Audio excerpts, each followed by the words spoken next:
आप सभी लोगों का स्वागत है आपके अपने परिवार फ्यूचर ऑनलाइन क्लासेस सोनपुर में। और आज हम इस वीडियो में Bihar DElEd and BEd entrance exam 2024 के लिए रीजनिंग के प्रैक्टिस सेट 10 को लेकर आए हैं। और स्पेशली यह जो है आपका डीएलएड एंट्रेंस एग्जाम 2023 के लिए है, सॉरी 24 के लिए है। क्योंकि आप सभी लोगों को मालूम है कि आपका एंट्रेंस का फॉर्म जो है बहुत जल्द भरने वाले हैं और ऑलरेडी हमने जो है प्रैक्टिस सेशन जो है स्टार्ट कर दिया है। बहुत जल्द आपको जो है थ्योरी क्लासेस भी मिलना शुरू हो जाएंगे और ये सभी क्लासेस आपको जो है रिकॉर्डेड फॉर्म में ही मिलेंगे, क्योंकि हमारे पास टीचर की कमी है, लेकिन इतना सफिशियंट है आपको हम दिलवा देंगे जितना आपके एग्जाम के लिए काफी रहेगा। तो आप सभी लोगों से निवेदन है, अगर चैनल पर नए होंगे तो चैनल को जरूर सब्सक्राइब कीजिएगा, बेल आइकन को प्रेस कर लीजिएगा। और ये हमारा 10 कदम सीरीज है जिसमें हम लोग जो है सेट नंबर 10 को करने वाले हैं। इससे पहले हमने ऑलरेडी जो है आपके सेट नंबर आपके जो है 9 तक कंप्लीट किया है। आप लोग जरूर वीडियो को देखिएगा और आप लोग जरूर अपना स्कोर बताइएगा कि आपके जो है ये 10 में से जो है कितने आपके मार्क्स आ रहे हैं। समझ रहे हैं? तो चलते हैं प्रश्न के ऊपर। और प्रश्न के ऊपर चलने से पहले आप लोग तैयार हो जाइए ताकि हम बेहतर तरीके से आपको समझा सके और बेहतर तरीके से आपको बता सके और आप भी समझ सके। समझ गए? तो यहाँ पर आप देखिएगा, ये आपका जो है प्रश्न संख्या 1 है। ये क्या है आपका? ये आपका प्रश्न संख्या 1 है। और आप लोग जो है प्रश्न संख्या 1 का प्रश्न देखिए और इसका प्रयास कीजिएगा उत्तर देने का। समझ गए?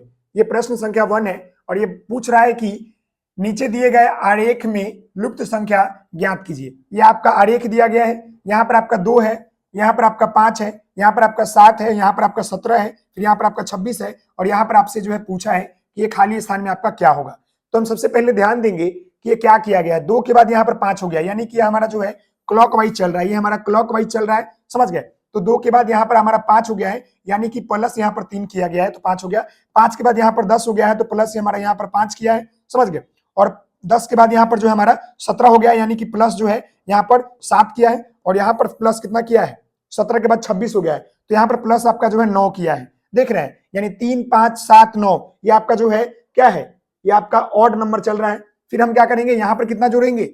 यहाँ पर हम लोग जो है जोड़ देंगे कितना? 9 के बाद 11 होता है तो 11 जोड़ेंगे। तो जब हम 26 में 11 जोड़ेंगे, जब हम 26 प्लस 11 करेंगे तो ये हमारा क्या हो जाएगा? ये हमारा जो है 37 आ जाएगा। तो यही हमारा जो है आंसर हो जाएगा।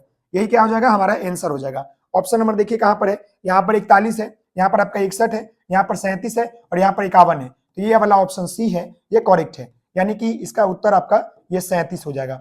यानी क्या था कि ये जो आपका वेन आरेख था जिसमें क्या किया गया है? +3 किया है, +5 किया है, +7 किया है, +9 और प्लस हमने 11 किया, तो हमारा उत्तर आ गया कितना? 37। 26 में 11 जोड़िएगा 37 आ जाएगा।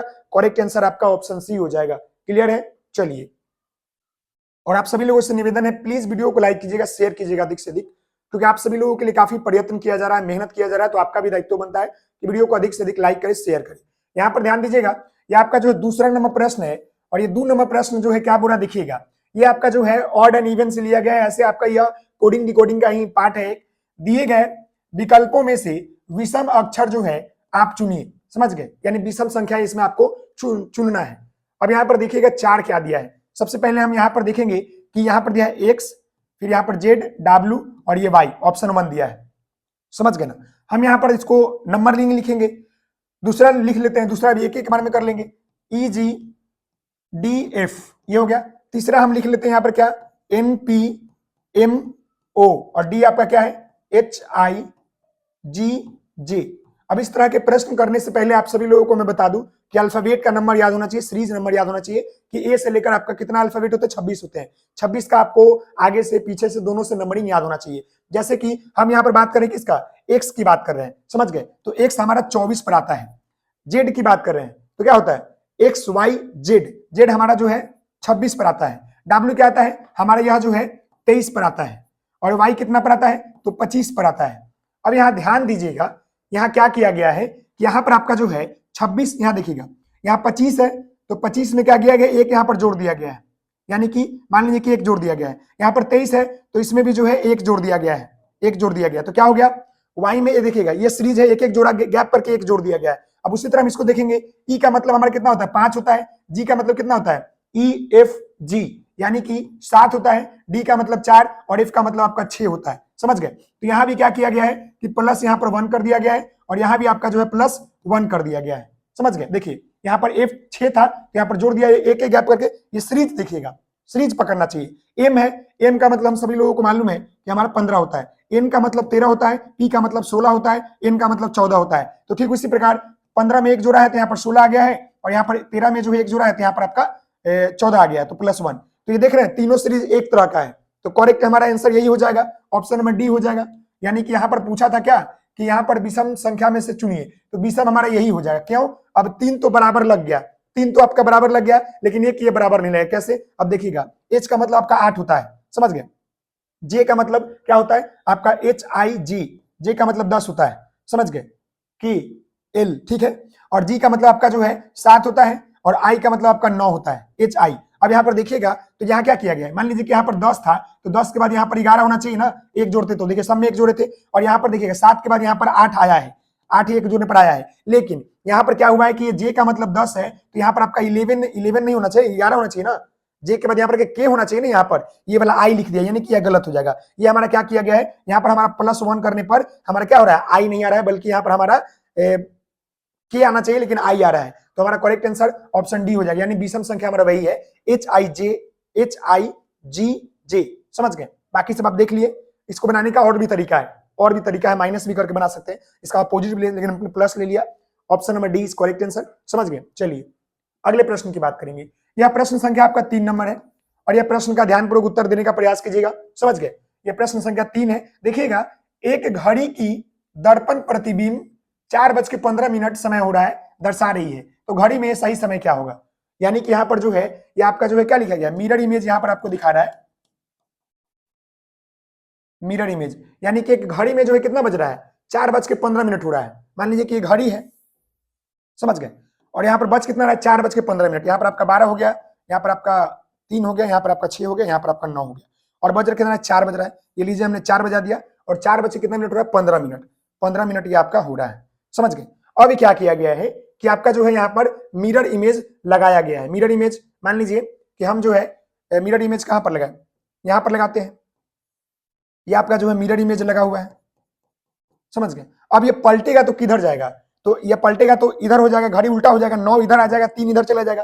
तो क्या सही समय होगा, ऑप्शन देखिएगा, 8:15, 9:45, 7:45, 9:15। तो देखिए, जब भी ये आपका मिरर इमेज की तरफ प्रश्न पूछेगा ना, तो इसको पलटिएगा घड़ी को, तो आपको दिमाग घबरा जाएगा, समझ गए। हम यहाँ पर एक ट्रिक बताते हैं जिससे आपका सही प्रश्न इजी तरीके से बन जाएगा। यहाँ पर आपका मिरर इमेज का फॉर्मूला क्या होता है देखिएगा, जहां भी आपको मिरर इमेज पूछेगा ना, तो आपको फिगर बनाने की जरूरत नहीं है। आपने यहाँ पर मिरर इमेज पूछा है तो कुछ नहीं करना है, आपको यहाँ पर 11:60 से घटा देना है, 11:60 से घटा देना है, ये आपका हो गया। और वहीं पर अगर आपके जो है वाटर इमेज पूछता है, ये भी याद रखिएगा, अगर आपका यहाँ पर वाटर इमेज पूछता ना, तो क्या करते कि वाटर इमेज में जो है आप जो है यहाँ पर 23:60 से घटा देते।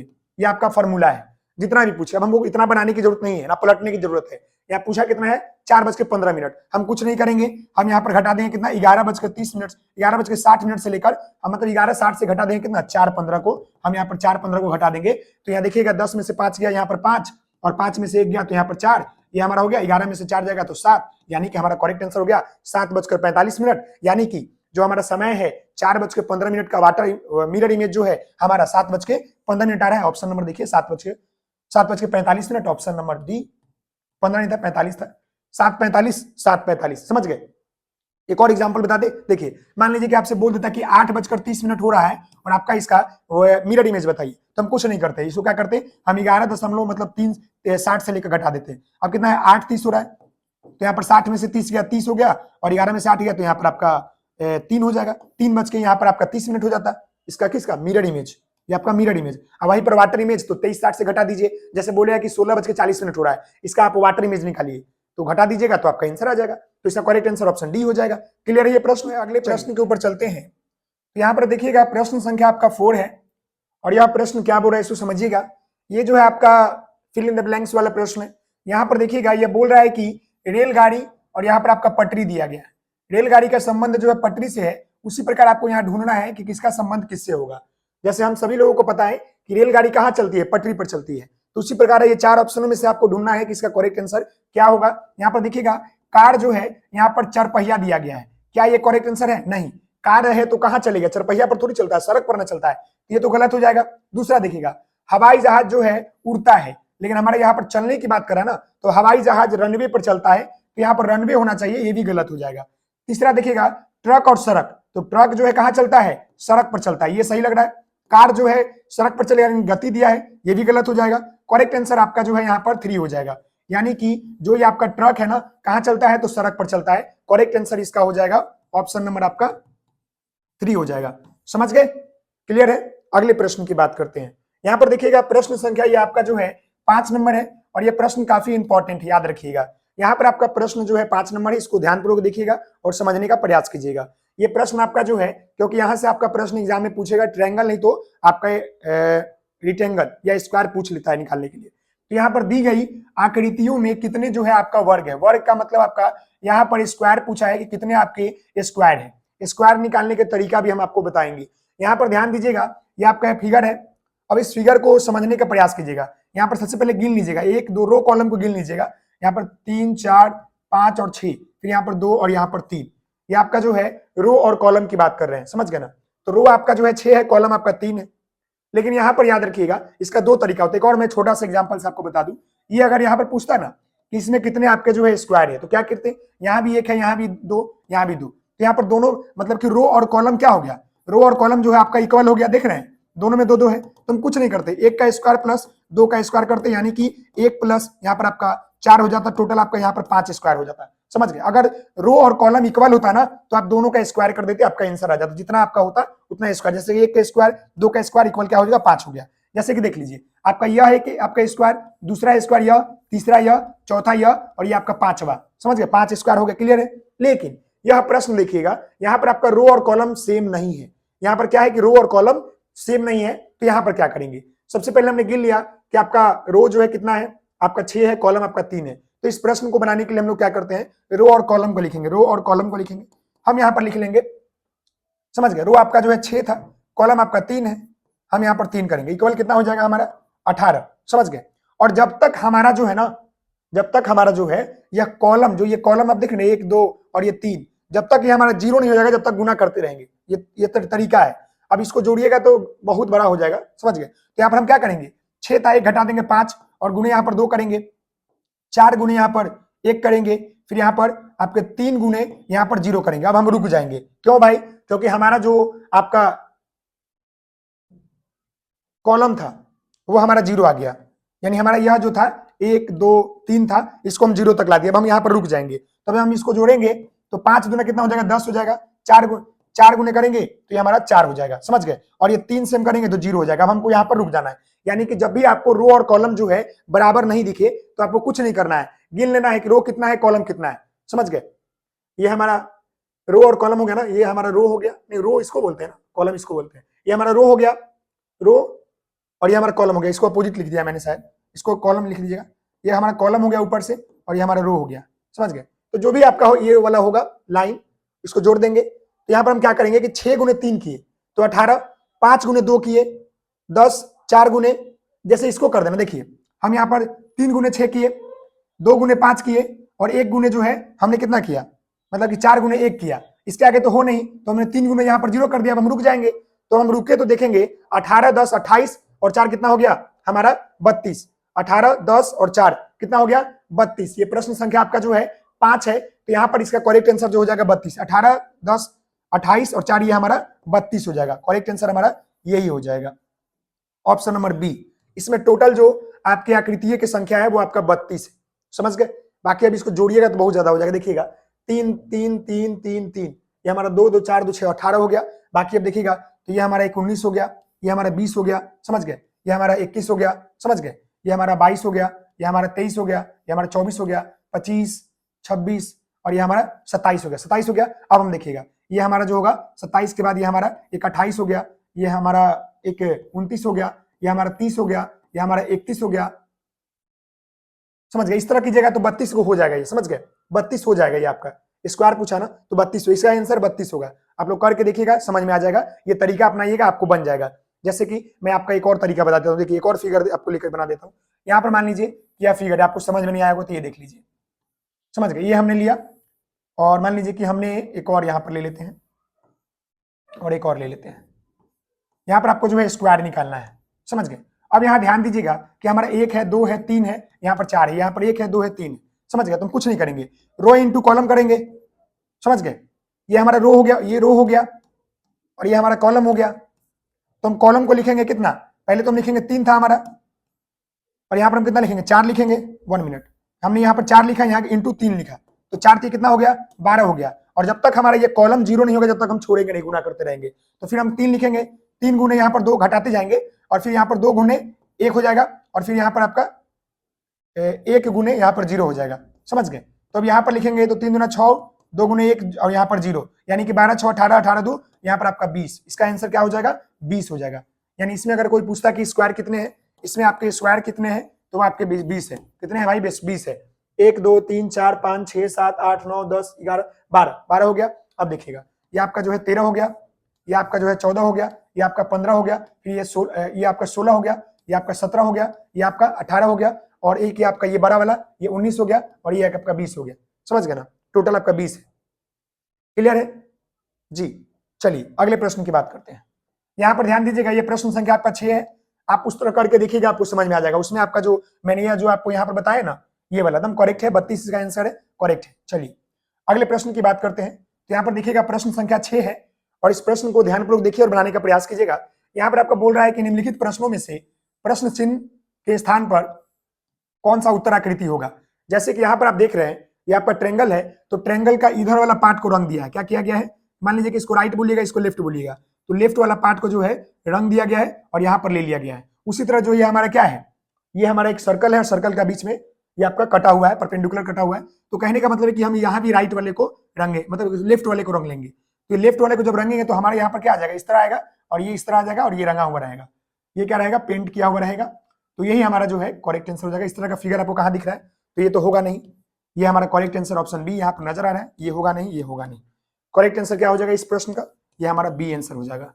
समझ गए? क्लियर हो गया? समझ गए? इस प्रश्न का उत्तर क्या हो जाएगा, बी हो जाएगा। चलिए अगले प्रश्न की बात करते हैं।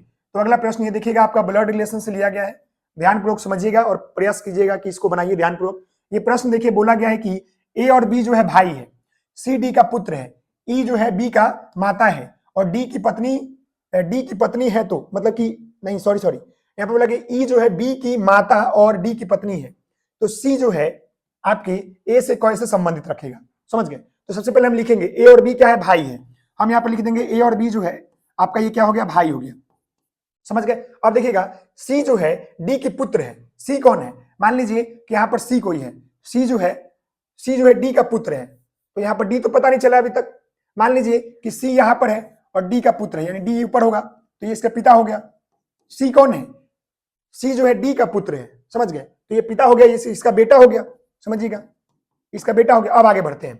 अब यहाँ पर है कि ई जो है बी का माता है। ई कौन है, बी की माता है। जो ये ई है, मान लीजिए कि हम ई को यहाँ लेते हैं, तो ई जो है किसकी माता है, ये बी की माता है, इसकी माता है।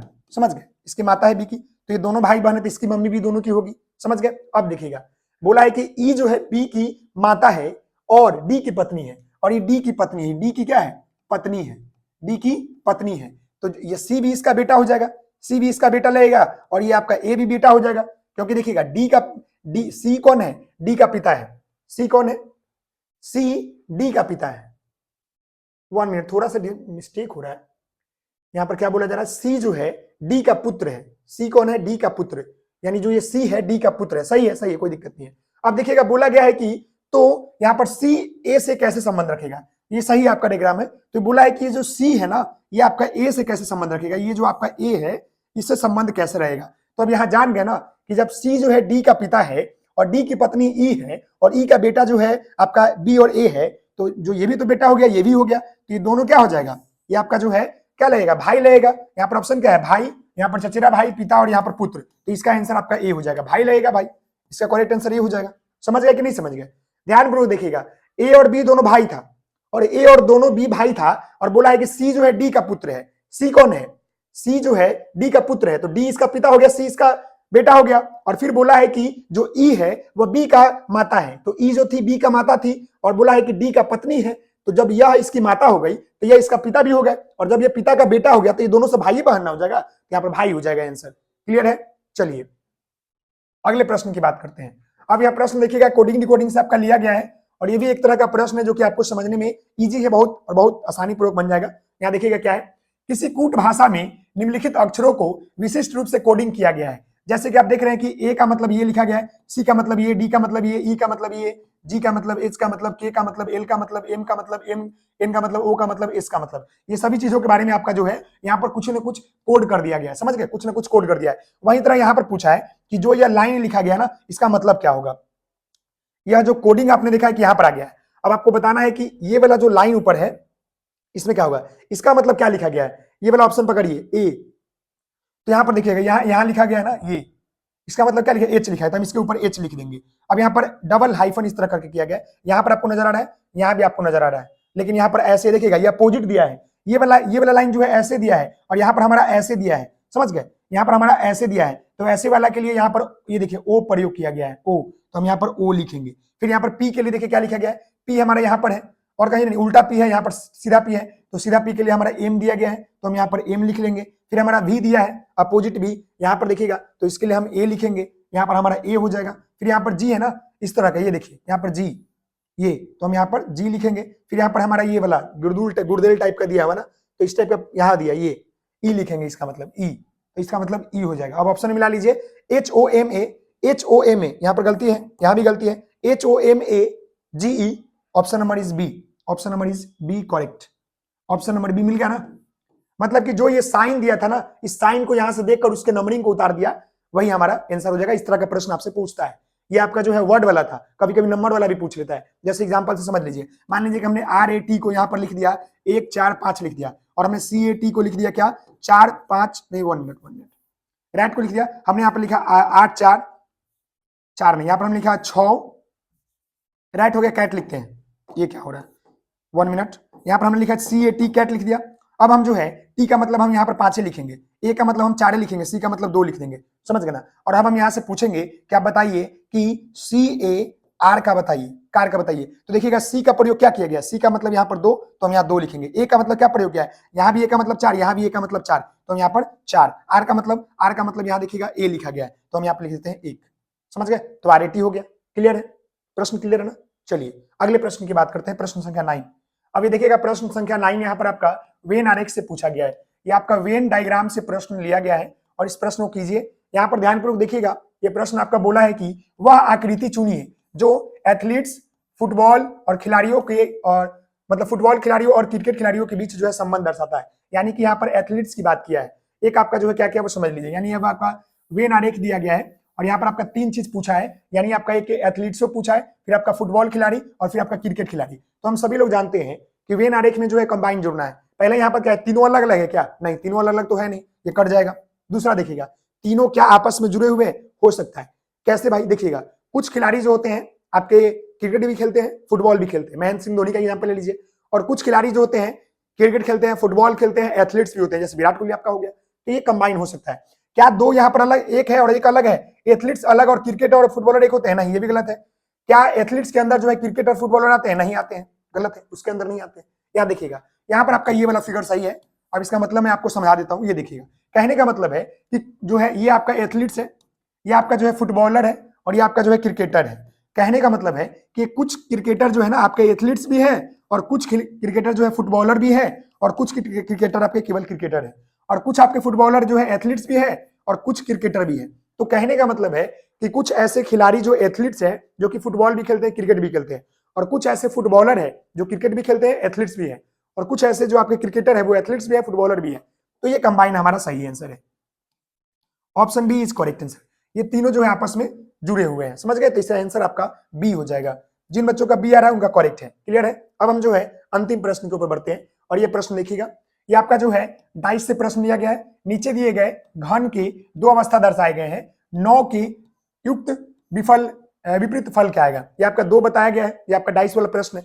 अब यहाँ बोला है कि 9 का विपरीत क्या होगा, ये 9 का विपरीत पूछा है, समझ गए ना। तो हम कुछ नहीं करेंगे, हम ध्यान देंगे, हम यहाँ से अगर एंटी क्लॉक वाइज चलते हैं ना, तो हम यहाँ पर 1 मिनट, ये 9 से पूछा है ना, तो 9 का पूछा है। ध्यान देने की बात यहाँ पर यह है कि 9 जो पूछा है ना, हम क्या करेंगे कि कॉमन ढूंढेंगे दोनों में। कॉमन हमें क्या मिल रहा है, देखिएगा यहाँ पर 8 है, यहाँ भी 8 है, 8 8 मिल गया, तो हम यहाँ पर 8 को टिक करेंगे, यहाँ भी 8 को करेंगे। अब हम इसको जो है क्लॉक वाइज लेंगे, क्लॉक वाइज लिए तो इसको भी हम क्लॉक वाइज लेंगे। अब यहाँ पर देखिएगा 8 के बाद क्या आ जाएगा, 8 के बाद ये चला तो 7, तो ये 7 आ गया, हमने 7 लिखा, फिर ये हमारा 9 आ गया, तो हम यहाँ पर 9 लिखे। उसी प्रकार ये चलेगा तो यहाँ चला, यहाँ चला और यहाँ पर आ गया, तो 9 8 लिखेंगे, फिर 8 के 8 सामने कॉमन मिला लिए, कॉमन हमारा मिल गया। फिर जो है 6 लिखेंगे क्योंकि क्लॉकवाइज चल रहा है, और फिर हम 4 लिखेंगे। अब हमारा पूछा क्या है, 9 का मतलब पूछा है ना, 9 का विपरीत क्या है हमारा, 9 का विपरीत क्या है, देखिए तो 9 का विपरीत हमारा क्या आ गया, 4 आ गया ना, तो करेक्ट आंसर आपका बी हो जाएगा। अब ये नहीं कि 9 का मतलब 6 हो जाएगा, ऐसा कभी नहीं देखना है। 9 का मतलब 6 नहीं होगा, याद रखिएगा, गलत हो जाएगा। आपको क्लॉकवाइज चलना है। आप कॉमन पहले ढूंढिए, चाहे वो क्लॉकवाइज चलिए, एंटी क्लॉकवाइज चाहिए। अगर आपने कॉमन ढूंढा, एंटी क्लॉकवाइज चलते थे, एंटी क्लॉकवाइज आते तो भी आपका वही आता।